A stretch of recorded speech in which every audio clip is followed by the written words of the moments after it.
Hello future से तो स्वागत है आपका मेरे नए वीडियो में। आज हम हाइपरटेंशन के 10 बेसिक एमसीक्यू लेके आए हैं, जिससे हाइपरटेंशन का बेसिक कंसेप्ट आपका क्लियर हो जाएगा।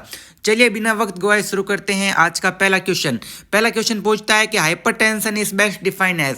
हाइपरटेंशन को क्या बोलते हैं? Temporary rise in BP, persistent elevation of arterial BP, low cardiac output या इंक्रीज। आपको क्या लगता है?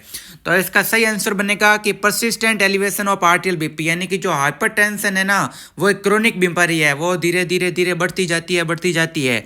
फर्स्ट ऑप्शन क्या है? Temporary rise in BP. नहीं, टेम्पररी राइज नहीं होगा, ये क्या होगा? क्रोनिक राइज होता है, कभी कभार नहीं होगा, ये धीरे धीरे बढ़ता ही जाता है। तो इसका सही आंसर बी बनेगा। दूसरे एमसीक्यू पे चलते हैं। दूसरा एमसीक्यू पूछ रहा है कि नॉर्मल एडल्ट बीपी कितनी होती है। तो बताइए नॉर्मल एडल्ट बीपी कितनी होती है। यह आंसर तो कोई बच्चा भी दे सकता है। इसका सही आंसर होगा ऑप्शन सी, यानी 120/80 mmHg। इसमें जो 120 होती है वो आपके सिस्टोलिक बीपी होती है, और जो 80 होती है वो डायस्टोलिक बीपी होती है। ओके, नेक्स्ट क्वेश्चन पे चलते हैं। नेक्स्ट एमसीक्यू पूछता है कि according to classification hypertension is diagnosed when BP is persistently above. अच्छा, जब अपन डायग्नोस करते हैं पेशेंट का, तो कितनी बीपी ऊपर जाएगी तब अपन हाइपरटेंशन को कंसीडर करेंगे। चलिए फर्स्ट आंसर तो नहीं बनेगा 120/80 mmHg, वो तो क्योंकि नॉर्मल बीपी होती है। बताइए। तो इसका सही आंसर बनेगा ऑप्शन सी, 140/90 mmHg। जब अपनी जो बीपी होती है वो 140/90 हो जाए या उससे ज़्यादा हो जाए, तो अपन हाइपरटेंशन को कंसिडर करते हैं। ये अपने हाइपरटेंशन की कैटेगरी में आता है डायग्नोसिस। चौथे एमसीक्यू में बढ़ते हैं। चौथा एमसीक्यू क्या पूछ रहा है कि प्राइमरी हाइपरटेंशन मीन। अच्छा, प्राइमरी हाइपरटेंशन का क्या मतलब होता है? पहला ऑप्शन है आपके BP rise due to kidney disease, second है BP rise due to endocrine disorder, C है BP rise due to identifiable cause, चौथा है BP rise with no identifiable cause. देखिए, किडनी का और एंडोक्राइन डिसऑर्डर ऑप्शन ए और B का तो कोई लेना देना नहीं है। ऑप्शन सी है आइडेंटिफिएबल कॉज। जो आइडेंटिफाइबल कॉज होते हैं ना, अगर उनकी वजह से बीपी बढ़ती है तो वो सेकेंडरी हाइपरटेंशन कहलाती है। जब बिना किसी जो फैक्टर होते हैं उनको आइडेंटिफाई नहीं कर पाए, तो वो बीपी अपने प्राइमरी हाइपरटेंशन के अंदर कंसिडर होती है। तो इसका सही ऑप्शन डी होगा। सी क्यों नहीं होगा? सी इसलिए नहीं होगा क्योंकि सी वो फैक्टर आ जाएंगे जिनको अपन पहचान सकते हैं, जैसे कि अभी अपनी किडनी में रीनल स्टेनोसिस हो गया तो उसकी वजह से हाइपरटेंशन बढ़ा, तो वो क्या हुआ? वो आपके आइडेंटिफिएबल है, वो आपके सेकेंडरी हाइपरटेंशन होगा। जो लगभग जो लोगों में वो प्राइमरी हाइपरटेंशन होता है, जिसमें क्या है, वो जो फैक्टर होते हैं वो नॉन आइडेंटिफिएबल होते हैं। समझ गए? तो चौथे का सही आंसर होगा डी। नेक्स्ट हम बढ़ते हैं एमसीक्यू पर। पांचवा MCQ, which organ is most commonly affected by long term hypertension. जब बंदे को क्रोनिक हाइपरटेंशन होगा तो मोस्टली कौन सा ऑर्गन अफेक्ट होगा?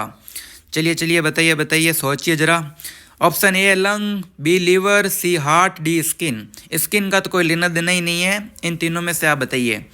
देखिए, क्या होता है कि लंग से हाइपरटेंशन से कोई लेना देना है नहीं है, बीपी है। लीवर का थोड़ा बहुत होता है लेकिन ज़्यादा नहीं है। तो मोस्टली इसका जो आंसर बनेगा वो होगा हार्ट, क्योंकि जब हाइपरटेंशन बढ़ता है तो अपने लेफ्ट वेंट्रिकल पर प्रेशर पड़ता है, तो लेफ्ट वेंट्रिकुलर हाइपरट्रोफी होती है, हार्ट फेलियर, हार्ट अटैक की कंडीशन होती है। तो सबसे ज़्यादा मोस्ट अफेक्टेड ऑर्गन कौन सा होगा? आपके हार्ट होगा। हार्ट के बाद में अपन बात कर सकते हैं ब्रेन हो सकता है, जिसमें स्ट्रोक आ सकते हैं, किडनी हो सकती है। ये क्या है, उसके हार्ट के बाद में प्रायोरिटी वाइज आएंगे। नेक्स्ट एमसीक्यू पे चलते हैं। Which of the following is modifiable risk factor for hypertension. Hypertension का कौन सा फैक्टर है जिसको अपन मॉडिफाई कर सकते हैं, यानी कि ठीक कर सकते हैं? तो ऑप्शन है ए एज, बी जेनेटिक्स, सी ओबेसिटी, डी जेंडर। चलिए, ये बहुत अच्छा क्वेश्चन है कि कौन सा फैक्टर मॉडिफाइबल हो सकता है हाइपरटेंशन में। तो एज, उम्र तो आप 40 वाले बंदे को 20 की उम्र नहीं बना सकते, तो एज तो नॉन मॉडिफाइबल फैक्टर है। जेनेटिक्स भी जो आगे वो भी नॉन मॉडिफाइबल है। और जो जेंडर है, आप ऐसे नहीं है कि मेल को फीमेल बना दो। तो इसका मोस्ट अप्रोप्रिएट आंसर बन रहा है ओबेसिटी, क्योंकि अगर आदमी ओबेस है तो उसको अपन फिजिकल एक्सरसाइज करा के उसको मॉडिफाई कर सकते हैं। लेकिन जो बाकी फैक्टर है, एज हो गया, जेनेटिक हो गए, जेंडर हो गए, ये नॉन मॉडिफाइबल है, इनको अपन क्या कर सकते हैं? मॉडिफाई नहीं कर सकते। तो इसका छठे एमसीक्यू का आंसर बनेगा ऑप्शन सी। नेक्स्ट एमसीक्यू पे बात करते हैं कि which complication is directly related to uncontrolled hypertension. भाई अनकंट्रोल्ड हाइपरटेंशन का कौन सा कॉम्प्लिकेशन डायरेक्टली बनेगा? Anaemia, option B stroke, option C asthma, option D tuberculosis.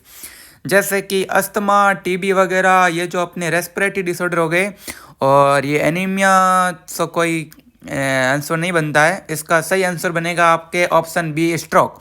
क्या होता है कि जब अपनी बीपी बढ़ती है तो अपने जो सेरिब्रल जो हाइपर वहाँ पर क्या हो जाता है, डायलेशन हो जाता है आर्टरी का, तो वहाँ पर प्रेशर पड़ता है तो स्ट्रोक आ सकता है।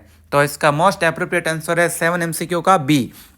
नेक्स्ट एमसीक्यू पे चलते हैं कि best position to measure BP accurately.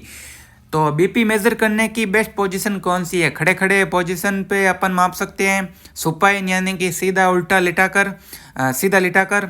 तीसरा है sitting with arm at heart level, तो आर्म को अपने हार्ट के लेवल पर ला के सिटिंग पोजीशन में बिठा के, या लाइंग फ्लैट विदाउट पिलो। तो आप अपना मोस्ट आंसर अप्रोप्रिएट आंसर दीजिए। तो इसका है कि भाई खड़े खड़े तो बीपी ज़्यादातर नहीं ली जाती है, और ज़्यादातर बीपी क्या होते हैं कि जो ऑप्शन सी नज़र आ रहा है कि ऑप्शन बंदे को बिठाकर जो आर्म होती है उसको आर्म लेवल पर रखकर उसका मेजर किया जाता है। ओके, मोस्टली कौन सी आर्टरी से मेजर किया जाता है? Brachial artery. आप आंसर दे दीजिए। Which drug group is commonly used as first line treatment of hypertension. तो इसका सही आंसर बताइए। एंटीबायोटिक, डायूरेटिक, एनाल्जेसिक, एंटीपायरेटिक में कौन सा होगा? तो इसका आंसर बनेगा बी ऑप्शन डायूरेटिक। डायूरेटिक एक एंटी हाइपरटेंसिव ड्रग होती है जो कि अपने पानी को निकालने का काम करती है। जब ब्लड वॉल्यूम निकल जाएगा तो हाइपरटेंशन घट जाता है। हाइपरटेंशन क्या होगा? जब ज़्यादा फ्लूइड होगा तो हाइपरटेंशन भी ज़्यादा होगा। तो डायूरेटिक्स क्या होती है? फ्लूइड को निकाल देती है अपनी बॉडी से। ओके, और 10वां एमसीक्यू है, लास्ट एमसीक्यू आज के सेशन का, जिसमें बता रहे हैं कि मेन गोल क्या है हाइपरटेंशन पे मैनेजमेंट का। अच्छा, हाइपरटेंशन मेजरमेंट कर रहे हैं किसी बंदे का, तो उसका अपना मेन गोल क्या होना चाहिए कि भाई डिजीज़ को कम्प्लीटली क्योर कर दे? नहीं, ये तो हो ही नहीं सकता। हाइपरटेंशन कभी भी कंप्लीट क्योर नहीं किया जा सकता। दूसरा है रिड्यूस बीपी टेम्परली बीपी को रिड्यूस कर ले, तो वो भी कोई ज़्यादा मेन गोल नहीं है। इंक्रीज हार्ट रेट को क्यों बढ़ाना है? हार्ट रेट को तो स्लो करते हैं। Option C is the most correct answer बन रहा है कि prevent complication and organ damage, यानी हाइपरटेंशन की वजह से जो कॉम्प्लिकेशन हो रहे हैं हमारे बॉडी में उनको हमें रोकना है। हार्ट, किडनी, लीवर, अपना ब्रेन, ये जो डैमेज हो रहे हैं इनके कॉम्प्लिकेशन को रोकना है। ओके, तो आज के 10 एमसीक्यू में हाइपरटेंशन का बेसिक फंडा क्लियर हुआ। हाइपरटेंशन को साइलेंट किलर के नाम से भी जाने जाते हैं क्योंकि इसके जो असिम्टोमेटिक होती है, इसके साइन एंड सिम्टम नहीं आते हैं। नॉर्मल बीपी 120/80 mmHg होती है, और डायग्नोसिस अगर 140/90 या 90 से ज़्यादा आ जाए तो उसको अपन हाइपरटेंशन की कैटेगरी में कंसिडर करेंगे।